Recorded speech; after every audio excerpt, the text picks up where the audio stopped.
Thank you. Good evening, rich people. I gotta be honest, I feel like I'm at a casting call for Daddy Warbucks, and I'm not gonna get the job. Welcome, Your Eminence, President Trump, First Lady, random millionaires who are not yet billionaires. Welcome to the 79th Annual Al Smith Memorial Dinner. As you can, please give it up. Yes. As you can see how we're dressed, the theme again is let them eat cake. Now I understand some of you may recognize me as the guy who plays Tim Walz on SNL, but I want you to know that I'm going to be fair and balanced tonight, and I'm going to make jokes about both Donald Trump and J.D. Vance. Now, I'd be remiss if I didn't address the elephant in the room. You know, you're all thinking about it. Let me just cut to the point and point out who's not here. And of course, I'm talking about the middle class. That filthy group of people. Right, Chuck? Do you know what I'm talking about? Can we have a round of applause for Chuck Schumer? Right? See, he does like being near microphones. Now, but seriously, this is a special night, people. This is the one night when Republicans and Democrats who used to be Republican and Republicans who used to be Democrats and independents and whatever Michael Bloomberg is now, we can... There he is. He's up there. I love how the front row doesn't even look at me. Do you know what I mean? Like, do those seats cost more? How much does it cost to not have to look at Gaffigan? That's my Bloomberg impression. I don't know about you. I think this is exciting. This is very exciting, right?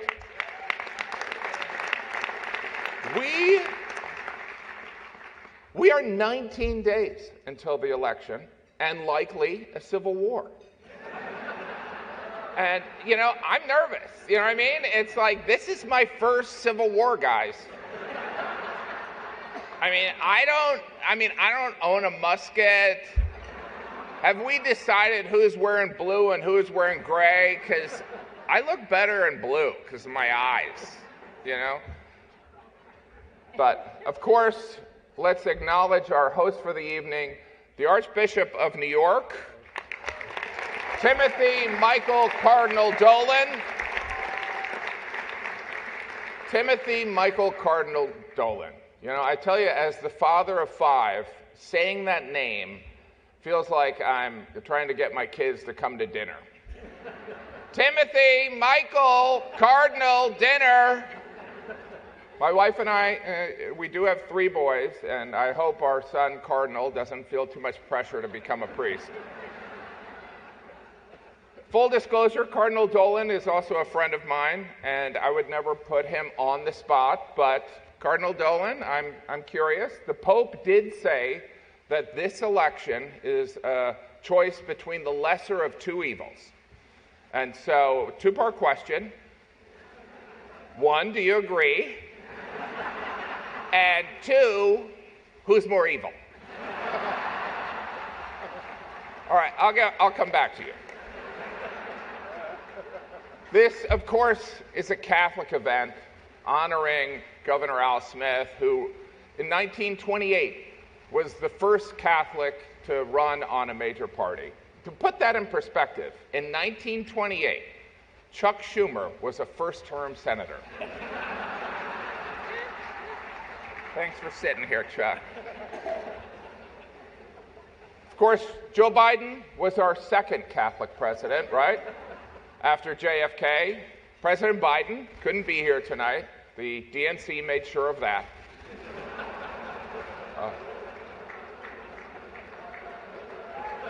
Oh. Oh, I guess I'm the only one that reads history. But this is a Catholic event. I'm Catholic. Any Catholics here? Yeah. They're yelling because it's hard to clap when you're holding a cocktail. Right? You know, if I could, I'd like to talk about my faith for a moment. Personally, I am Catholic because I truly believe that's what my wife wants. In a way, she is my higher power and definitely a punishing God. Yeah. It's true. I was raised Catholic, but I am Catholic today because of my wife, and she didn't pressure me. She just said, this is what you believe now. And, you know, it wasn't like the Spanish Inquisition. There was an implied convert or die. My beautiful wife, Jeannie, is here with us tonight. She's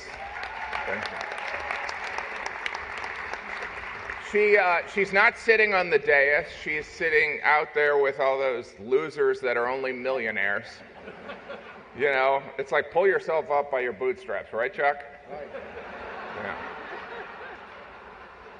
Today is a special day. Today, my wife Jeannie and I are celebrating our 21st wedding anniversary. Thank you. Thank you. We're not. That's a lie. But being on a dais filled with politicians, journalists, and business people, I felt obligated to tell a lie. You know, I didn't want them to feel out of place. Besides, I don't know when our anniversary is. You know, this event has been referred to as the Catholic Met Gala. 22% of Americans identify as Catholic. Catholics will be a key demographic in every battleground state. I'm sorry, why is Vice President Harris not here?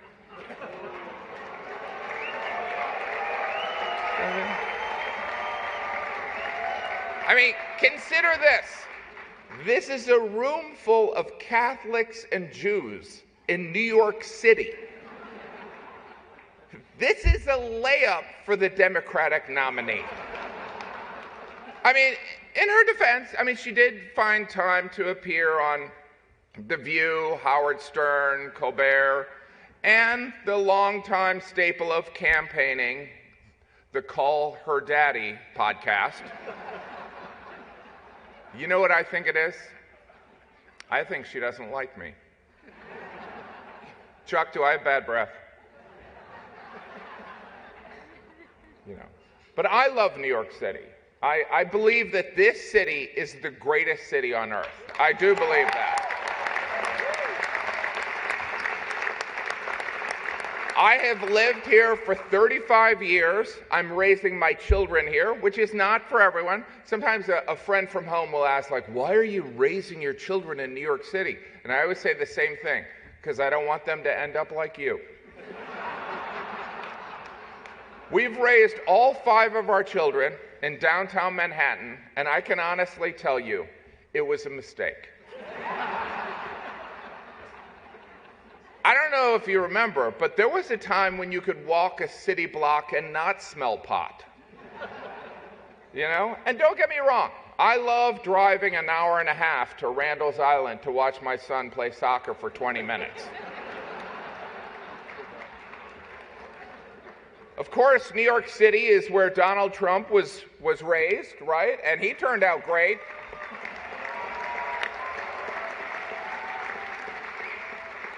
Yet New York is a state that Donald Trump statistically has little chance to win. You know? Who says you can't go home again? Apparently 20 million people. You know? We should not, but you know, let's not let this dais of dignitaries dressed like, you know, background actors on Downton Abbey distract from the significant achievement we've made tonight.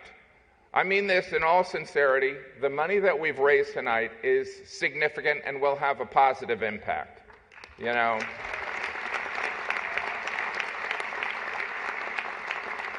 And after we pressure Mike Bloomberg to give more money, we will break $10 million. $10 million. Everyone look at Michael Bloomberg and tell him he should give more money. $10 million is pretty impressive, you know what I mean? I mean, granted, it could get you a studio apartment in Manhattan, which seems, you know, expensive, especially considering you can get a mayor for 2 business class flights.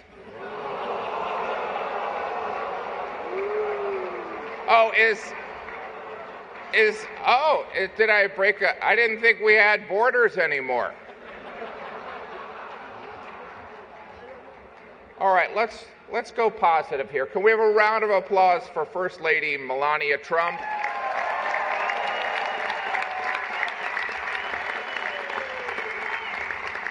Who presently has the #1 book in America. Yeah. And you know, by the way, Jesus taught us to forgive 7 times, not 7 times, but 70 times 7.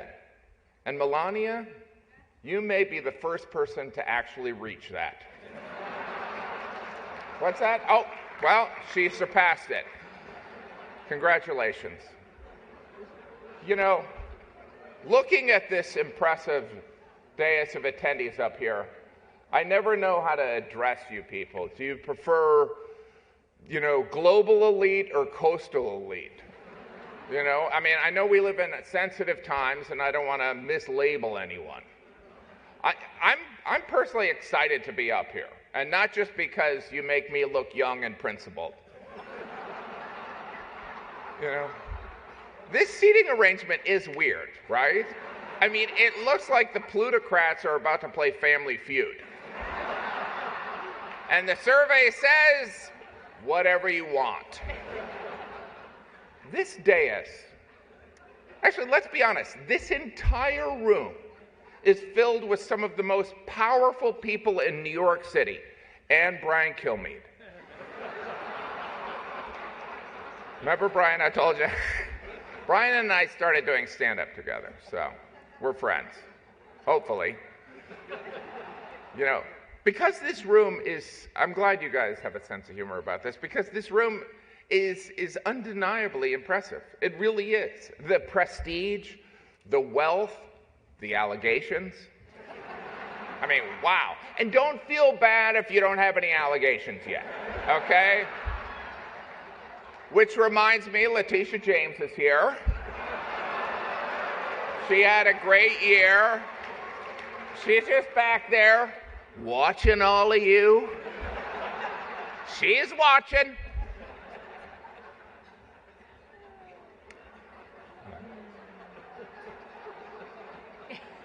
By the way, can I point out that this is a very nimble thing that I'm trying to do, right? Because if I am too critical of Vice President Harris, I will, you know, I will lose friendships and, you know, and mess up my career. And if I am too critical of President Trump, I will lose friendships and improve my career. You know what I mean?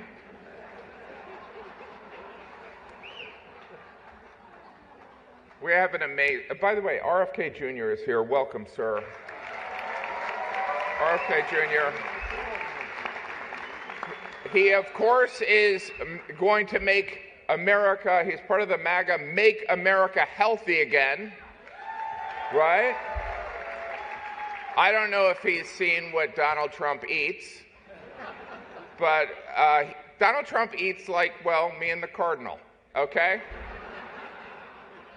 And anyway, now the prompter guy. I went off book a little bit here. So anyway, I'd like to also welcome Mayor Adams, brought to you by Turkish Airlines. I was told to say that. It's a sponsorship deal, people.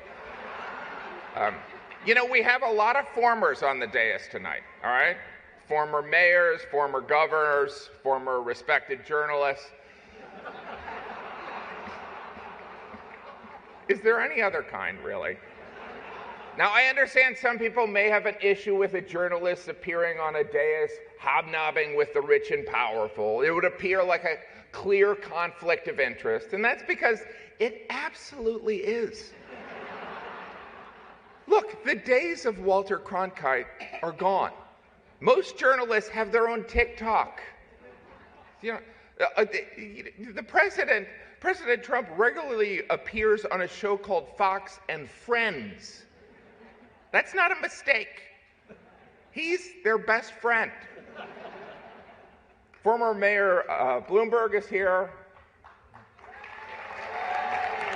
Mayor Bloomberg, you're going to close that deal on bringing us to 10 million?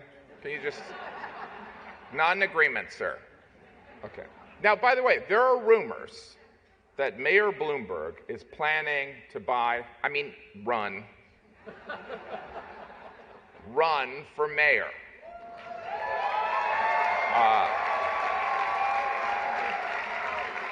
I don't know if that's true. Quick question, Mayor Bloomberg. When you buy an election, do you put it on a credit card so you can get the points?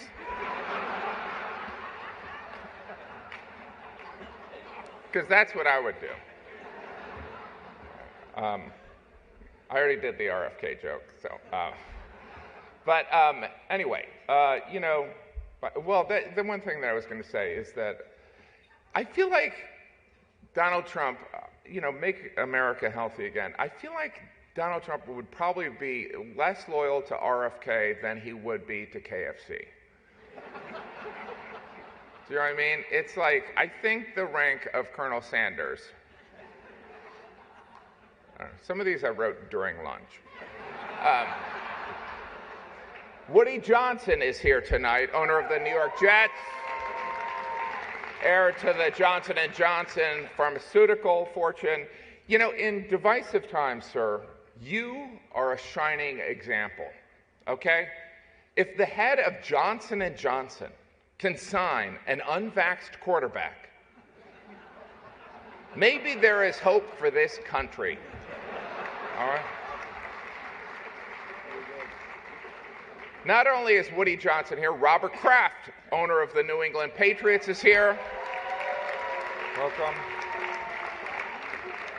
By the way, as we know, they are bitter rivals on the football field. But here tonight, they're here for the same reason.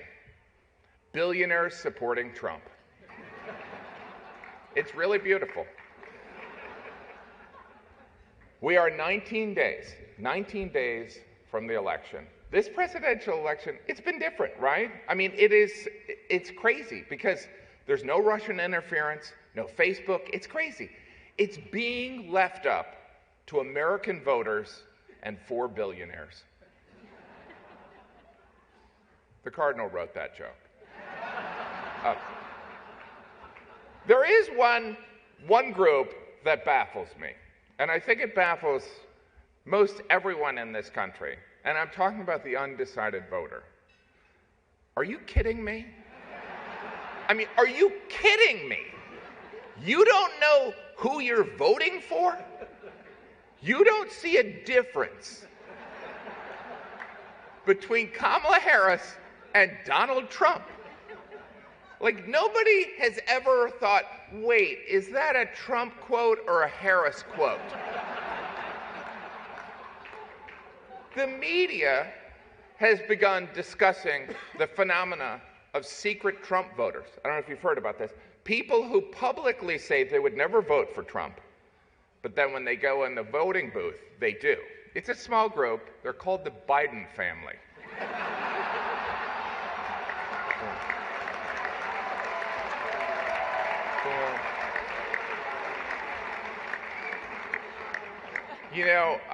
I think we'd all agree that, we live in divided times, and whoever is elected in November, I hope they establish an initiative to heal the divide that exists in this country. And I have a great name for this. It could be called Project 2025. It has a nice, Chuck, do you like it? Okay. Our first presentation tonight will be by Vice President Kamala Harris, okay? You have to admit, the Democrats have done an amazing job rebranding Vice President Harris, right? The term joyful warrior was used so many times at the Democratic convention, I felt like I was at a yoga retreat. Let's start off in a joyful warrior pose, and then go straight into downward-facing Doug Emhoff.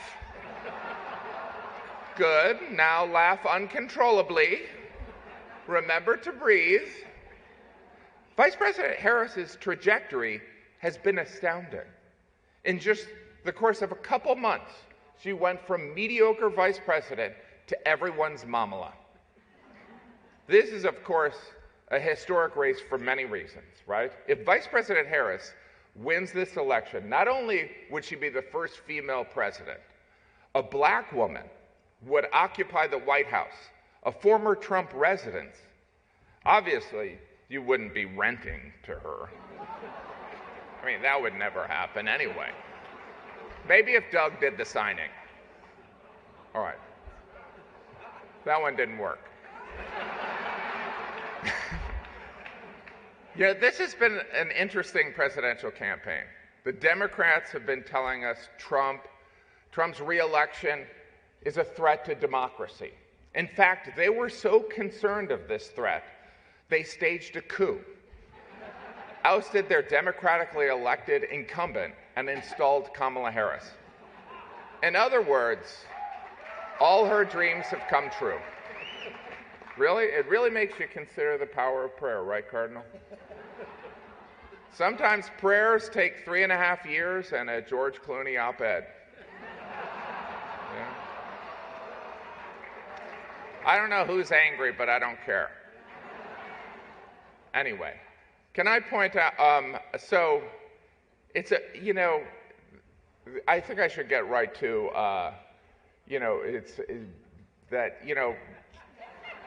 now I am turning into Tim Walz. But Vice President Harris did have a scheduling conflict, but was generous enough to send us this video. Let's take a look. Your Eminence and distinguished guests, the Al Smith dinner provides a rare opportunity to set aside partisanship. Cool. Oh, sorry. Hey, what's going on? Who was that? Oh, sorry, Mary Catherine Gallagher. Mary Catherine Gallagher. It's so nice to meet you. Very nice to meet you, Mary Catherine. Right now I'm trying to record my speech for tonight's dinner. Oh, yeah, I know. I just want to say that I'm Catholic, and tonight is one of the biggest dinners next to the Last Supper. It is a very important dinner, and it's an important tradition that I'm so proud to be a part of. Sometimes when I get nervous, I stick my fingers under my arms and I simmer them like that. But that's gross. So tell me something. I'm giving a speech. Do you have some thoughts about what I might say tonight? My feelings about what you should say tonight would be best expressed in a monologue from one of my favorite made-for-TV series. Okay, let's hear it. Don't you see, man? We need a woman to represent us. A woman brings more heart, more compassion. And think how smart she must be to become a top contender in a field dominated by men. It's time for a woman, bro. And with this woman, we can fly. What series was that from? Oh, that's from House of Dragons, now streaming on HBO Max. Is there anything that you think that maybe I shouldn't bring up tonight? Well, don't lie. Thou shalt not bear false witness to thy neighbor. Indeed, especially thy neighbor's election results. Just so you know, there will be a fact checker there tonight. Oh, that's great. Who? Jesus. And maybe don't say anything negative about Catholics. I would never do that, no matter where I was. That would be like criticizing Detroit in Detroit.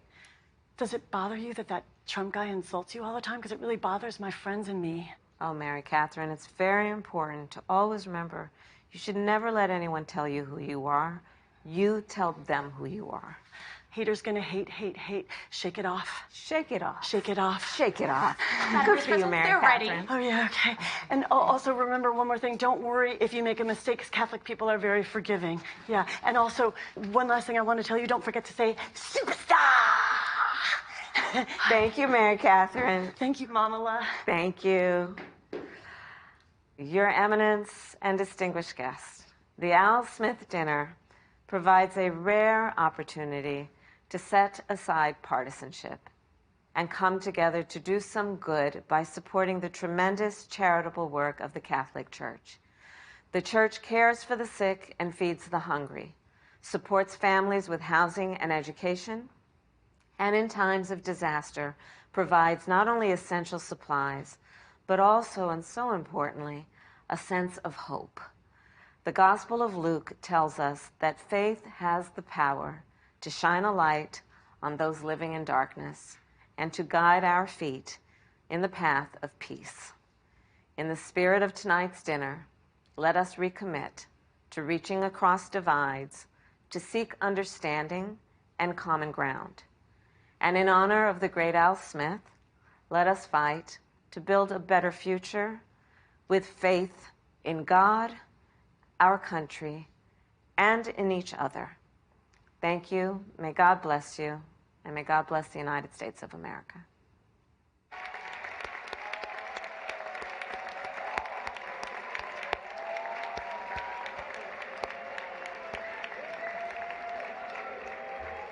I don't even know what that noise you're making is. Something like, I don't know. As I watched that, I couldn't help but think of, now I know how my kids felt when I FaceTimed into a piano recital they were at. Anyway. That only makes sense if you travel a lot. By the way, now it's time for the main event, okay? Let's get ready to rumble. This is also the only part of the show that you will see on Fox News. Shortly, I will introduce President Trump, who will likely talk about how Vice President Harris's absence proves that she hates Catholics, Americans, and babies. Then CNN and MSNBC will say President Trump went too far, and Elon Musk and Fox News will say he was pitch perfect. You know, during the first and only debate, President Trump talked about migrants taking cats and eating them. You know, if you're keeping track at home, this is the second time grabbing a kitty has been part of a campaign issue.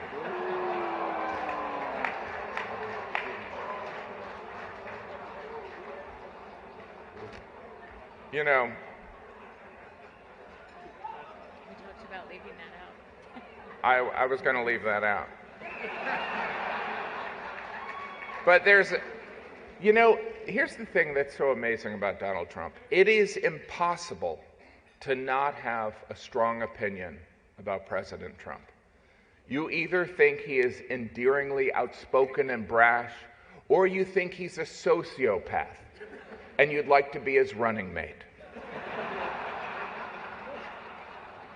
Donald Trump and I have a lot in common. We both have 5 children. We both have a lush mane of golden hair. And we both try to travel as much as possible to get away from our families. President Trump, before I invite you up here to the podium, I want you to know if you are reelected, I always liked you. And I'm not saying that because I don't want to be sent to a labor camp. Well, I guess that's the reason, sir. Ladies and gentlemen, I'd like to bring up a man who loves New York City. He is the Republican nominee and the 45th President of the United States, President Donald J. Trump.